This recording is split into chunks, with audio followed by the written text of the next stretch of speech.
we talked a little bit about building networks, and one area that people are increasingly looking at for this network building is open science, as we talked about before. And we're really lucky to have Professor Arti Rai with us today, who is really a leading thinker on topics ranging from open source licensing to accessing proprietary compound libraries. And today we have the great fortune of hearing her speak on previous open source efforts as well as strategic approaches to licensing.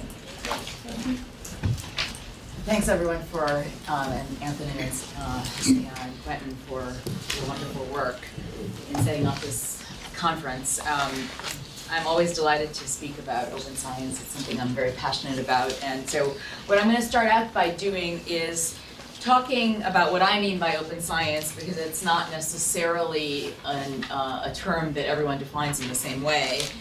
Then I'm going to switch to a discussion of one specific species of open science that's sometimes called open source science, and it's called that because it's somewhat self-consciously modeled on open source software. Talk next about several open source science projects in which I've been involved. Talk about their successes and as well as their limitations.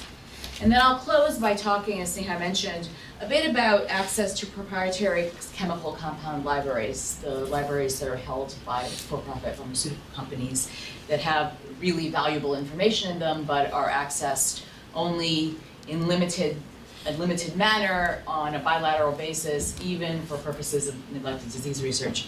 I know Rachel will be talking about the great work that DNDi has been able to do in that regard, but it's still mostly a bilateral situation, and I'll talk in that context a little bit about some work that I did with Professor Reichman at also Duke Law School on how to multilateralize, if you will, access to proprietary compound libraries. And open source is not a word we want to use in that context because that would make pharmaceutical companies very scared. So we talk about collaboration as opposed to open source in that context. And in all seriousness, the collaboration is governed, or in our proposed model would be governed by rules that would restrict distribution in certain respects. So it's not quite open source. So definition of open science. Well, this may be old to some of you, but I just want to make sure that we're on the same page in terms of terminology. What I consider closed science is the traditional world of much of what we see post-Bayh-Dole in particular, where there's a relatively closed universe of inputs and limited access to outputs. So we have small labs that are either publicly funded within universities or in small biotech companies working relatively in relative silo fashion to produce inputs and then, produce outputs, so that's a typo. And then the outputs are exclusively licensed or purchased by larger firms.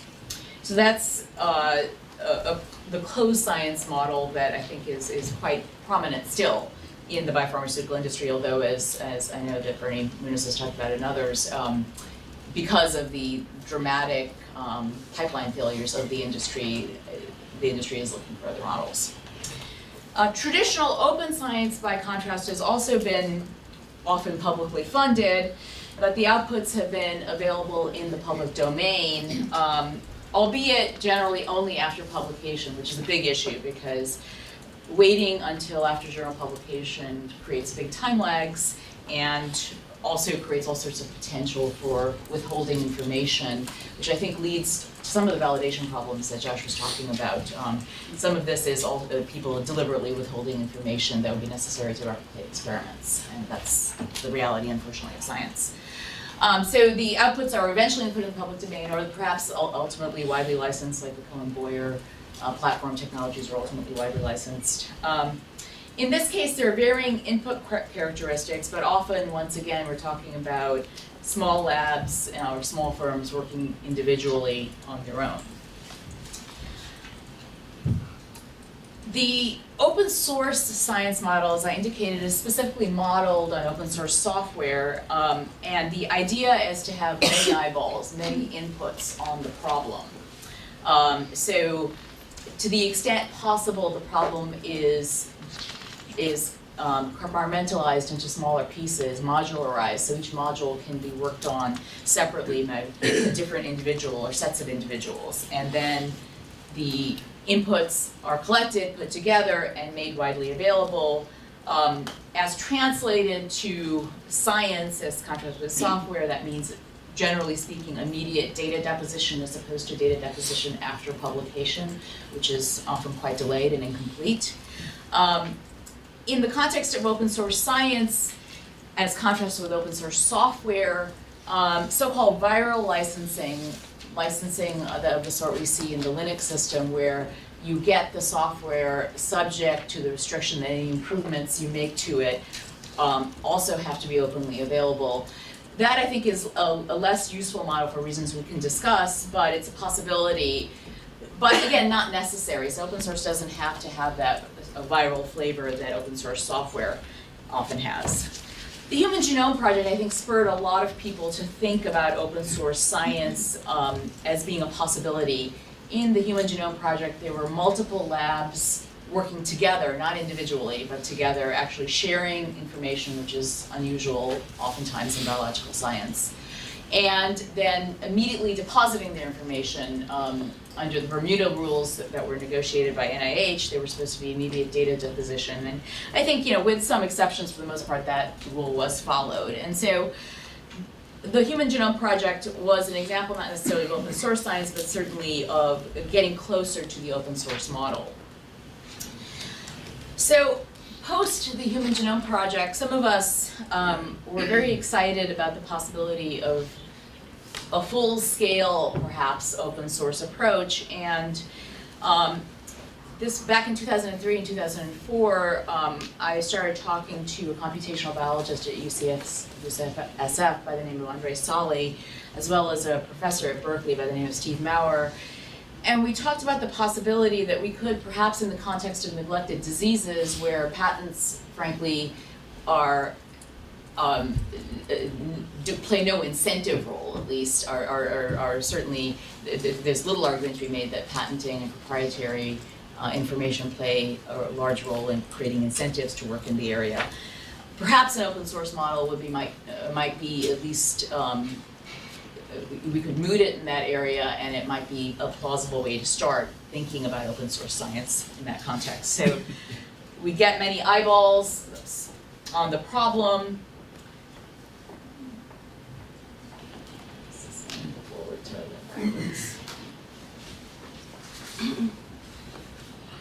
We get many eyeballs on the problem. A big reason for our attraction to it was it might just be cheaper. Perhaps a lot of the initial work could be done by volunteers working in silico. Andre Sali, being a computational biologist, was very excited by the possibility of doing a lot of this work through computational modeling, along with some limited chemistry, but trying to reduce costs by doing the work in silico. And we really didn't think that the viral aspect of open source was relevant, and so our idea was to put all the information that might result into the public domain. In 2004, we published an article proposing something called a tropical disease initiative, and this is just a figure from the initial article, where we posited that volunteers would work in open source mode to do computational work. There'd be some limited chemistry. We hoped that there'd be some access to compound libraries, and that would perhaps eventuate in a low-cost way into one or more leads that could be taken by public-private partnerships of various sorts that are involved in developing drugs for neglected diseases, taken up by those firms and put into the much more expensive work of wet lab chemistry, of hardcore wet lab chemistry, and all the other stuff that is very expensive and we didn't think could be done in open source mode. Limitations of even doing this part in open source mode were apparent to us. We knew that getting access to good compound libraries might be difficult. And chemistry, even basic chemistry, is not inexpensive as contrasted with software development, which is relatively inexpensive. So those limitations were we were cognizant of them, but we thought this was a sort of a bold thing to put out there and see how people reacted to it. Some other limitations that immediately also became apparent were the following. Academics were one of the target audiences we had in mind for the TDI. And we knew that they would need some sort of publication incentive, and there are real tensions between the publication incentive upon which academics operate and immediate data disclosure that's necessary for open source work to go forward. We also thought, and it became apparent a few years on, that some basic foundation or kernel would be necessary to get volunteers interested. So the Linux kernel was the mechanism by which Linus Torvalds got people interested in developing Linux. There was funding necessary for the kernel and significant funding certainly necessary for any additional chemistry, unlike, once again, open source and software. And then there was, of course, the question of access to compound libraries. So all of those were serious limitations, and I think it's fair to say that as a consequence, even when a kernel was ultimately published, with the lead author being Marty Renam, a postdoc, now is his own lab, from Andre Sali's lab. When that kernel was published, we generated, through in silico work, working on a very tight budget in Mark's lab, 297, I shouldn't say we, they. I was just on the paper because I provided general open source blessing, I guess, and told them what they were doing was open source. But they did obviously all the work. They identified 297 potential drug targets and 10 pathogen genomes. We released the kernel in 2 papers in Nature Biotech and Plasma Infectious Diseases under a Science Commons protocol for implementing open data. As I said, even post-kernel release, I'm not sure how much traction we've gotten. There's been some interest, but in silico suggestions can only take one so far. You really need funding for wet lab chemistry. And I also, I do worry that open source mode and publication, which drives academics, as I've said several times now, those 2 concepts are in tension. So let me give you a more optimistic project in which I've also been involved, which poses a nice contrast, I think, to what happened with the TDI kernel. Here, we were doing open source chemistry. Matthew Todd became involved with TDI and a related portal called the Synaptic Leap, with which I'm also involved. And he became very interested in one discrete task, and that was finding a way to generate single enantiomer praziquantel. Praziquantel is a drug that is quite effective for the treatment of schistosomiasis and even for preventive chemotherapy with respect to schistosomiasis. However, it's typically distributed in racemic form, which means that it has side effects and it also has a bitter taste, and so children don't like it. This was a goal that the World Health Organization had put in its strategic plan as a priority, and he became very interested. So we posted it on the Synaptic Leap portal as well as the TDI portal as a problem, and we wanted to attract volunteers to work on that problem. Initially, 2006, activity was low. In 2008, Matt was able to get some funding for a kernel, as well as some funding for follow-on work from the World Health Organization's funding, and as well as from the Australian government. Once that kernel was released on the Synaptic Leap portal, all of a sudden activity just emerged like really rapidly. All the data that Matt was generating, he was making openly available on via an open source electronic lab notebook. There were as many as 100 public and private contributors to the project that eventually resulted in a change in the approach that Matt took, and the change was, he changed his ideas from what an academic would do, which is think about doing de novo synthesis of the purified enantiomer, to a less academically interesting and probably less publishable, but nonetheless workable approach, which is resolving the racemic mixture. And in November 2010, he identified and showed effective use of a superior resolving agent. So this is a success story, but I think it's a success story because it's a discrete problem. There was a kernel that was funded publicly, and then a lot of volunteers could come on board to help out.